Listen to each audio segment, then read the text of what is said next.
লাল, হলুদ আর কমলা রঙের মিশ্রণে ছবির মতো অপূর্ব হয়ে উঠেছে তুরস্কের উত্তর পশ্চিমাঞ্চলের বিস্তীর্ণ মালভূমিগুলো। শরতের স্পর্শে প্রকৃতি যেন পরিণত হয়েছে রঙিন এক ক্যানভাসে।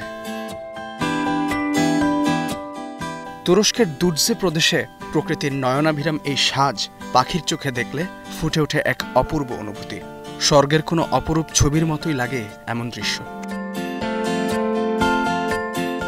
দুর্জের গোলাকা জেলা ও বলুর তাশকেস্তি জেলার সীমান্তে অবস্থিত এই পুরেনীল মালভূমি।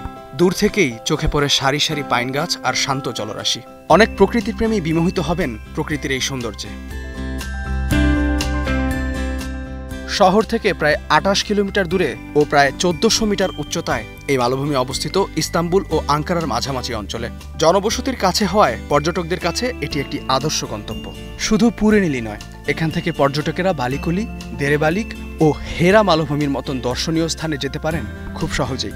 এই অঞ্চলগুলোর উচ্চতা ৮০০ থেকে ১৯০০ মিটার পর্যন্ত।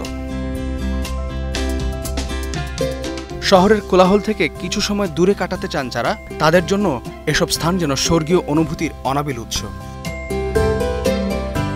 ইস্তেহাদুল মাহমুদ, স্টার নিউজ।